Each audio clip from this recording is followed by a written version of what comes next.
सबसे पहले तो नमस्कार सर। जय आपका हिंद। जय हिंद सर।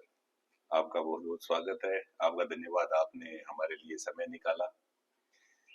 आप है हमारे साथ में आज किशन सिंह जी शेखावत, जो कि एयरफोर्स से रिटायर्ड है और अभी राजकीय उच्च माध्यमिक विद्यालय नौरंगेश्वर के अंदर व्याख्याता के रूप में, व्याख्याता इतिहास के रूप में अपनी सेवाएं यहाँ पर दे रहे हैं। तो आज हम इनसे, इनके जीवन से जुड़ी हुई बहुत सारी ऐसी चीजें हैं जिनसे आज रूबरू होंगे। बहुत सारे बच्चे जो इस विद्यालय में पढ़ते हैं या इस विद्यालय में नहीं, आसपास के विद्यालयों में बहुत सारे ऐसे बच्चे हैं जो आर्मी से, एयरफोर्स से जुड़ना चाहते हैं, तो सर के जीवन से उनको बहुत कुछ सीखने को मिलेगा। तो सबसे पहले तो मैं सर आपसे ये पूछना चाहूंगा कि आपको प्रेरणा कहाँ से मिली, आपने शुरुआत कहाँ से की? थैंक यू सुनील जी, बहुत ही शानदार क्वेश्चन है। मुझे इस प्रेरणा इससे मिली एयरफोर्स ज्वाइन करने की। मेरे एक वो पड़ोस में एक कजिन थे, अच्छा। सरवण सिंह शेखावत। जी सर। तो वो एयरफोर्स में जुड़े हुए थे। जी सर। जब भी गांव में आते थे उनकी मैं ड्रेस स्टाइल देखता था, उनके जो चलने की स्टाइल थी हाँ। और उनका जो वार्तालाप कम्युनिकेशन था, करने मुझे का। बड़ा शानदार लगा कि ये सर्विस सबसे बेस्ट है हमारे कम से कम। तो जी मुझे सर। ये ज्वाइन करनी चाहिए कम जी से सर। जी सर। तो मतलब उनकी पर्सनैलिटी देखकर आप उनसे ज्यादा कम। यस, बहुत प्रभावित मैं हुए? इनसे बहुत इंस्पायर्ड था उनसे। हाँ। तो फिर आपने वहीं से मतलब आर्मी ज्वाइन करने का फैसला? यस, मैंने निश्चय किया कि मैं एक एयरफोर्स में ज्वाइन करूंगा और मैंने थोड़ा उनसे गाइडेंस भी लेना शुरू किया।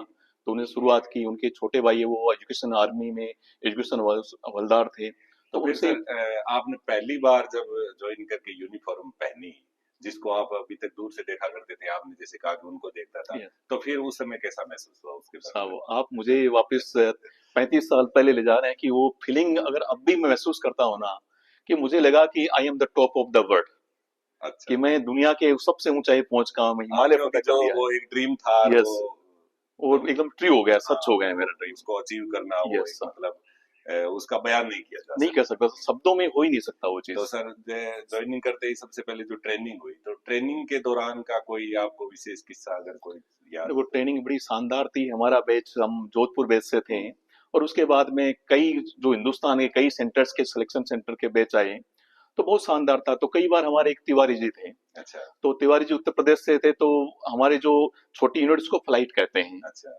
तो वो अपने घर लेटर लिखा उन्होंने हाँ। 1-2 महीने बाद में कि मैं फ्लाइट इंचार्ज हूँ अच्छा। और मैं जब चाहे कहीं फ्लाइट को रोक सकता हूँ, कहीं उतार सकता हूँ। हाँ। तो घर वालों ने जवाब दिया, बेटा बाकी तो ठीक है, हाँ। कहीं बीच में मत रोक देना, आसमान में मत रोक देना। अच्छा, फ्लाइट का मतलब वो समझ यस, गए। वो समझ लेते हैं, फ्लाइट में टुकड़ी का काम करते हैं वो हाँ, लोग। समझ गए, समझ गए। तो बड़े हम वो लोग हंसते थे उनके पत्र का हाँ। जवाब सुन के घर वालों का। तो सर आपकी पहली पोस्टिंग कहाँ थी? सर, मेरी पहली पोस्टिंग, मैं कहूँ कि हिंदुस्तान का सबसे शानदार शहर चंडीगढ़ थी हमारे कम अच्छा से कम, सर, बहुत बहुत अच्छा। जिसको तो एक फ्रांसीसी आर्किटेक्ट ने उसको हाँ। किया था। हाँ, और बहुत सुंदर शहर है सुंदर शहर है चंडीगढ़। चंडीगढ़, बिल्कुल। तो सर आपकी इस जर्नी के अंदर कहीं कोई मुश्किल वक्त किस समय आया, उसके बारे में थोड़ा? सर, मुश्किल वक्त सबसे बड़ी बात की जाए तो मेरी जर्नी बहुत शानदार रही है। कहीं मुझे लगा ही नहीं मुश्किल है, क्योंकि मुझे लगता है कि मैं बना ही एयरफोर्स के लिए हूँ। तो हर चीज, जो भी कुछ मुझे टास्क मिलता, मैं उसे पूरा करने की शिद्दत से कोशिश करता। फिर भी जैसे कि मतलब चंडीगढ़ में उसमें बहुत ही ज्यादा मतलब आतंकवाद था उसमें। जब जी। मैं 91 में पोस्टिंग, चंडीगढ़ जी, वाली 91 पोस्टिंग के थी, आसपास। हाँ। तो 91 में बेंत सिंह की हत्या हुई थी, वो पूरा सदम था। हम्म। तो मतलब वो एक यूनिट से निकलना, एक पूरा सुरक्षा व्यवस्था के साथ में निकलना, ऐसा लगता था कि कहाँ हम कैद हो रहे हैं पूरे हिसाब से। लेकिन वो सुरक्षा के लिए जरूर था तो वो करते थे, लेकिन कोई ऐसा लगा नहीं कि कोई बहुत बड़ी चुनौती है एक सोल्जर के लिए। कि हम्म। सोल्जर वही है जो चुनौतियों से खेलता हुआ सोल्जर है।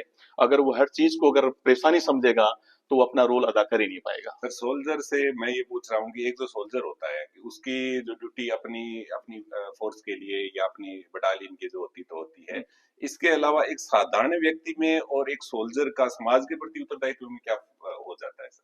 समाज के प्रति सोल्जर्स का है कि वो एक्चुअली है किसके लिए। हम्म। सोल्जर देश है, देश समाज से बनता है। बिल्कुल तो बिल्कुल। समाज की रक्षा के लिए ही वो बना है। वो आज अगर बॉर्डर पर खड़ा है तो वो समाज के लिए, कि समाज को सुरक्षा, देश को सुरक्षा करने के लिए बना है। तो समाज एक छोटा कह सकते हैं, एक छोटा ग्रुप है।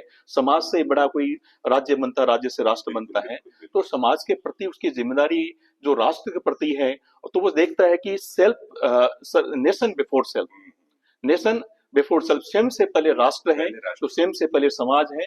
तो समाज की रक्षा के लिए, राष्ट्र की रक्षा के लिए वो अपने आप को कुर्बान कर देगा, लेकिन किसी भी कीमत पर समाज और राष्ट्र के मूल्यों की, उसकी संस्कृति की रक्षा करने की कोशिश करेगा। नहीं, एक एक सोल्जर के रूप में, एक आर्मी मैन के रूप में, मतलब आपकी पर्सनैलिटी को कैसे बदला? मान लो कि आपकी पर्सनैलिटी वहां से डेवलप देखा हुई। जाए तो मैं बहुत एक गांव से गया था, हाँ। और वहां जाके देखा कि बहुत वहां की पूरा हिंदुस्तान वहां के लिए आता है, एयरफोर्स में भर्ती होता है। और मोस्टली साउथ वाले आते हैं, वो सारे वेल टू डू अंग्रेजी बोलते हैं, हम लोग यहाँ पर मारवाड़ी बोलते हैं। हाँ, अपने लेकिन वहां दोस्त हैं। जाके देखा, उस माहौल में डला, तो कहते हैं कि वो इस ऐसा एक सांचा है जो इस तरह से डालते हैं कि सबको एक से पर्सनैलिटी बना देते हैं। अगर आज मैं कुछ भी हूं अगर कहा जाए, आप सर तो ये एयरफोर्स। जो फोर्स का डिसिप्लिन और जो मेंटल मेंटल थॉट्स जो चेंज करते हैं, यस, उसके बारे में थोड़ा फोकस डालिए। देखो, कारण क्या है क्योंकि कि मेरे हिसाब से सबसे इम्पोर्टेंट जो चीज होती है वो डिसिप्लिन ही होता है। यस यस और वहां से एक आदमी का जो मेंटल थॉट्स होते हैं वहां से चेंज हो यस यस, जाते हैं, उसके बारे में थोड़ा। क्योंकि कोई भी व्यक्ति अगर आपकी आराम की जिंदगी से है, हम लोग अपने क्या कंफर्ट जोन में रहते हाँ हैं, बिल्कुल। तो वहां से निकल के अगर जाते हैं तो लगता है कि यार सुबह 4 बजे उठना, हाँ हाँ। कि हम 7 बजे उठने वाले, 7 बजे 4 बजे उठने उठना, वाले, 4 और बजे सुबह उठना। अगर नहीं उठे तो फिर पनिशमेंट मिलेगा। हम्म, तो जितना टफनेस, वो कहा भी जाता है कि the more you sweat in peace less you bleed in war. जितना आप ट्रेनिंग के दौरान या शांति के काल में जितना मेहनत कर लोगे, जितना कर लोगे, तभी होगा। और टफनेस तो आनी चाहिए, क्योंकि अगर टफनेस नहीं आएगी तो सिचुएशन आप इमेजिन नहीं कर सकते बाहर में किस तरह की सिचुएशन हो सकती है। तो उसको करने के लिए आपको ट्रेनिंग के अंदर इस तरह से ट्रेनिंग मॉड्यूल ऐसा है कि आदमी अपने आप उस सांचे के अंदर फिट हाँ, हो जाता बिल्ड है, हो जाता है जैसे अंदर। बिल्ट हो हाँ। जाता है। तभी तो कहा जाता है कि 16 साल का बच्चा जो एयरफोर्स ज्वाइन करता है, 1 साल की ट्रेनिंग के बाद भी बॉर्डर पर खड़ा होकर हाँ। वो अपनी दिलगी से कहता हाँ, है वो कि एकदम बिल्कुल यस, लड़कापन से निकला है। यस, हाँ, हाँ। लड़के में कहता है, देश को कहता है कि मैं बॉर्डर पर खड़ा हूँ, हाँ। आप निश्चिंत होके सोइए। तो वो जो शिद्दत है, वो बहुत साहस है, वो ट्रेनिंग से आती है। ट्रेनिंग सही और है। जितनी टफनेस यानी ट्रेनिंग में मतलब होगी। नौकरी का सबसे जो इम्पोर्टेंट जो पार्ट होता है वो यस, ट्रेनिंग होती है, ट्रेनिंग वहीं होती से है, ट्रेनिंग से। मतलब वहीं से एक सोल्जर एक्चुअली बनता है। It's making a soldier start from the training. और अनुशासन क्या है? अनुशासन छोटी छोटी चीजों को हम लाइफ डालते हैं, जैसे रोज आपने प्रैक्टिस की, सुबह उठना है, 7 बजे ड्रिल में जाना है, वहां पर क्लास में हाँ, जाना पूरा है। एकदम तो एक सिस्टमेटिक। सिस्टमेटिक अगर आप फॉलो करते हैं तो जरूर होता है। कई बार लोग कहते हैं साहब मोटिवेशन इंपॉर्टेंट, मोटिवेशन इंपॉर्टेंट नहीं है। मोटिवेशन कुछ समय के लिए टिकता है, हाँ, लेकिन अनुशासन लाइफ लॉन्ग काम करता है। बिल्कुल सर, बिल्कुल सर। दो आई एम रिटायर्ड, हाँ। लेकिन अभी भी वो अनुशासन हाँ, आर्मी का वो है, वहां से। एयरफोर्स का है। तो मुझे वो टाइमली पंक्चुअल बनाता है, समय पर आना, समय पर उठना, समय अपनी गतिविधि करना, अपना 100% क्योंकि वो देना। अब जीवन का हिस्सा बन यस, चुका है। It's become the part of my life. Sir आपने वो वहां पर एक दो डिसिप्लिन के अंदर अपना जीवन बिताया, और आखिर वो वक्त आया जिस समय आप वहां से रिटायर हो रहे थे, तो उस समय सर कैसा महसूस कर रहे थे? एक्चुअली उसमें लगा कि जैसे कि मेरी जो आत्मा है हाँ। बॉडी से अलग की जा रही है, क्योंकि वो 20 साल एक लाइफ है, उस लाइफ को जीना, अपनी शानदार लाइफ को जीना। क्योंकि जो कुछ आज मैं हूँ वो एयरफोर्स के कारण से है। जो बिल्कुल। प्लेटफॉर्म एयरफोर्स ने मुझे दिया है, मेरे पर्सनल डेवलपमेंट किया है, जो मुझे नेतृत्व के लीडरशिप के गुण सिखाए हैं, जो ब्रदरहुड सिखाया है, वो वो सारा कहीं वहीं से बाहर है। नहीं, सब कुछ वहीं से है। आज मैं अगर 1000 लोगों के सामने खड़ा होकर अपना स्पीच दे सकता हूँ, उनको मोटिवेट कर सकता हूँ, अपनी बात कह सकता हूँ, अपना लीडरशिप कर सकता हूँ, तो वो सब कुछ एयरफोर्स की देन है। जितनी एजुकेशन मैं 10+2 भर्ती हुआ था, हम्म। जो आज 4 डिग्री जो मास्टर डिग्रीज है वो हम्म। मैंने एयरफोर्स के दौरान की है, कुछ अच्छा। बाद में की है। लेकिन जो भी मुझे मौका मिला है, आज अगर जो मुझे एयरफोर्स ने अपॉर्चुनिटीज दी है, उसका भरपाई या उसके लिए ग्रेटफुलनेस के लिए थैंक्स मेरे पास शब्द भी नहीं है।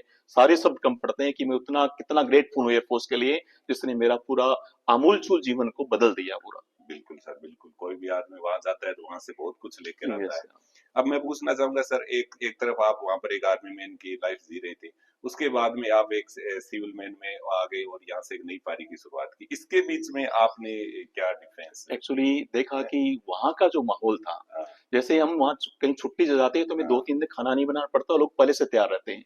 पोस्टिंग जाती है तो अगले स्टेशन पर लोग स्वागत से तैयार रहते हैं। बिल्कुल बिल्कुल। और स्टेशन पे इतनी भीड़ होती है छोड़ने के लिए, हमें वापस पहुंचाने के लिए, रिसीव करने के लिए।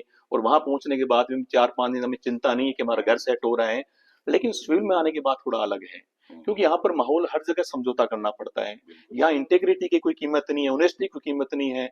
हर जगह आपको अपनी जो कोर वैल्यूज हैं, हाँ। मुझे लगता है कि मारना पड़ेगा, उसको जिंदा रखना बहुत मुश्किल होता है सिविल हाँ। लाइफ के अंदर। पैर पैर आपको लगेगा समझौता, लेकिन अंतरात्मा मानती नहीं है। इसलिए कई जगह कई मुझे, जैसे पुलिस की नौकरी मुझे मिली थी, मैं एसआई के लिए क्लियर हुआ था, हम्म। लेकिन मैंने नहीं कहा। मुझे लग रहा कि इस पुलिस लाइन में जाऊंगा हम्म। तो हो सकता है कि जो मेरे कोर इश्यूज है, कोर वैल्यूज है, उससे मुझे समझौता करना पड़े, समझौता करना पड़ेगा। अंतरात्मा को मारना हाँ। पड़े।